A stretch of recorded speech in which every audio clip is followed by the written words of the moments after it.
О новом составе правительства, о доступности ипотеки, а также других знаковых событиях поговорим сегодня в программе «Интервью». Здравствуйте, я представляю гостя в студии Иван Сухарев. Это первый заместитель председателя Комитета по вопросам собственности, земельным и имущественным отношениям Госдумы Российской Федерации. Иван Константинович, здравствуйте. Здравствуйте. Сегодня мы говорим с вами в целом о современной ситуации. Естественно, хотелось бы именно с вашей стороны услышать, какие бы вы знаковые события отметили в уходящем месяце. Я считаю, что, наверное, одно из самых знаковых событий для нашей страны – это последние звонки, которые по всей стране прозвучат, где-то уже звучат.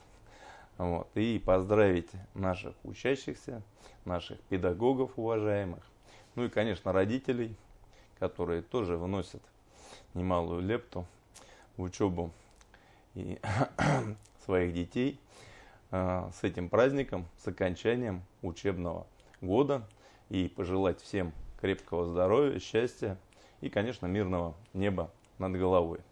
И я считаю, что это очень важный день, потому что дети – это наше будущее, и от того, какими они будут, зависит будущее нашей страны, то есть нас с вами. Если говорить о других знаковых событиях, в том числе есть, наверное, тема номер один, которую бы вы хотели обсудить, это новый состав правительства Российской Федерации. Вообще тем на самом деле очень много, и очень много событий происходило. Это инаугурация президента Российской Федерации Владимира Владимировича Путина и утверждение нового состава правительства, которое утверждала Государственная Дума Российской Федерации. Также мы утверждали вице-премьеров. Силовой блок, и в том числе министра обороны, утверждал Совет Федерации Российской, Федерального собрания Российской Федерации. И, собственно говоря, это такое тоже знаковое событие. Они выступали перед Государственной Думой, рассказывали о том, что нас ждет. И, я хотел бы остановиться все-таки на новом именно человеке, правительстве. Не новом для нас, это Михаил Владимирович Дегтярев, бывший депутат Государственной Думы, в прошлом председатель Комитета по спорту, туризму и делам молодежи, губернатор Хабаровского края, с которым мы просидели за одной партой фактически 10 лет плечом к плечу. Вот. Человек деятельный, я надеюсь, что он будет полезным, потому что спорт это важно, тем более важно это развитие массового спорта. Не спорт высоких достижений, где вращаются огромные деньги. И буквально не так давно Володин поднимал вопрос, что оказывается достаточно 3 членов национальных команд, а легионеров может быть до 8 человек в наших командах. А легионер это кто? Человек, который не привязан к нашей стране, который получает деньги, которые уходят за пределы нашей страны. Более того, мы видим, как некоторые спортсмены, которые огромное количество времени посвятили игре за наши ведущие команды, сейчас, уехав обратно за границу, где-то оправдываются, и поливают, собственно говоря, Россию грязью. У нас много своих талантливых ребят, которых надо поддерживать, поднимать. Не так давно мы были у Умара Кремлева в гостях, то есть, видно, какую работу огромную проводит по развитию бокса этот человек, и его соратники. Талантливые ребята, абсолютно бесплатно имеют возможность тренироваться. И эту возможность надо дать всем желающим. Это массовый спорт, то есть таким является и настольный теннис, в том числе президентом Федерации настольного тенниса в Республике Башкортостан являюсь, собственно говоря, я.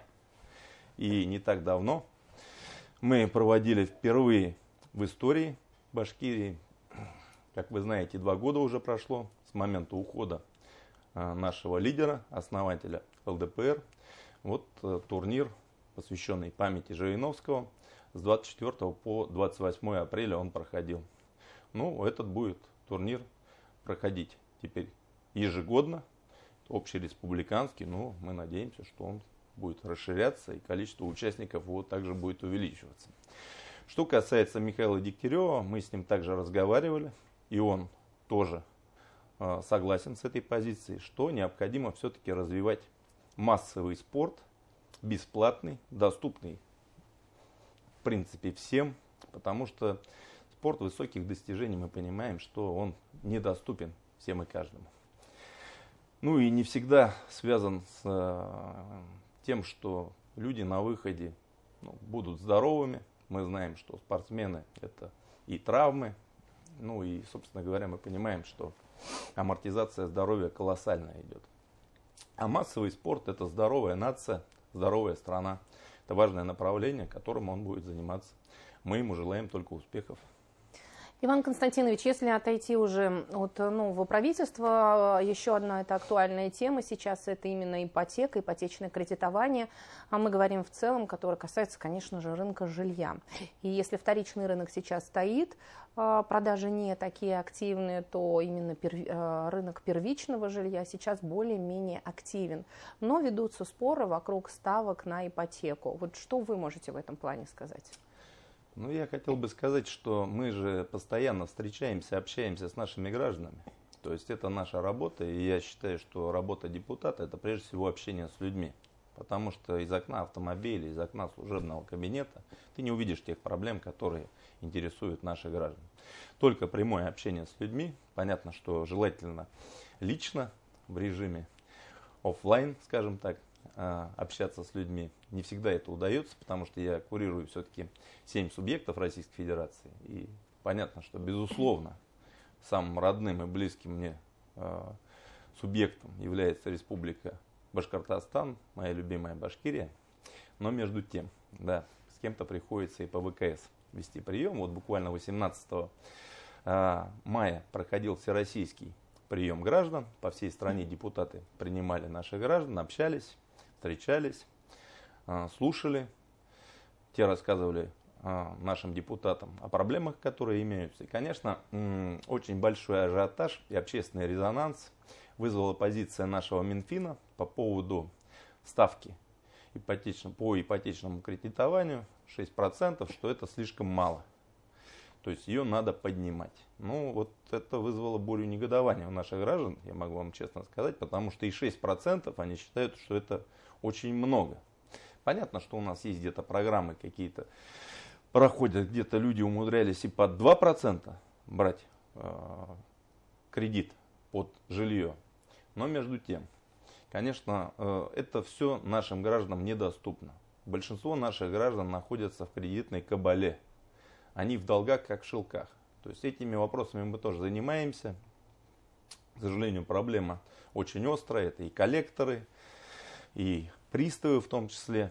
То есть, ну и многие сейчас на СВО ребята страдают. Тоже мы модернизируем законодательство в этой части. И, конечно, ставка по ипотеке должна быть доступна. Я не люблю ссылаться на заграницу, но между тем там за границей есть программы, которые достаточно легко молодым семьям позволяют взять кредит под 2%, а иногда и под 1% годовых. Ну, надо к этому стремиться. Все-таки у нас самая большая страна, самая богатая. Мы встречались не так давно с Мутко, он выступал на правительственном часе вчера. И я лично ему задавал вопрос как раз по доступной ипотеке. У них есть свои программы у Дома РФ. Ну, вы знаете, да, что он возглавляет как раз сейчас эту организацию. Ну и Виталий Леонтьевич сказал, что, конечно, они с удовольствием, но многое зависит и от позиции Центробанка, и по ставке вопрос, опять же, да, у нас большой. От этого многое зависит. Но все-таки надо смотреть на пожелания людей и в первую очередь на их возможности. Те ставки, которые сейчас есть, они неподъемные. И несмотря на то, что я не люблю кивать на заграницу, я считаю, что нам надо стремиться к тому, чтобы ставки были 2, а может и 1%. Тем более для молодых семей, а тем более для семей многодетных. Это очень важно. Понятно, что есть решение вопроса, о котором тоже мы говорили с Мутко, в части арендного жилья. Но все-таки люди хотят жить в собственных квартирах, которые потом можно передать по наследству, ну, или продать в случае какой-то там жизненной ситуации. Поэтому мы выступаем за снижение арендной ставки, и она должна быть действительно доступной для большинства наших граждан. Иван Константинович, ну если худо-бедно жилье купили, наскребли, да, взяли ипотеку под какой-то более-менее сносный процент, то сейчас встает вопрос именно платежных квитанций. Вот именно фракция ЛДПР предлагает провести аудит платежных квитанций ЖКХ. Ежегодный аудит. Ежегодный. Насколько да. это реально? Ежегодный аудит управляющих компаний, получается, и товарищ собственников жилья.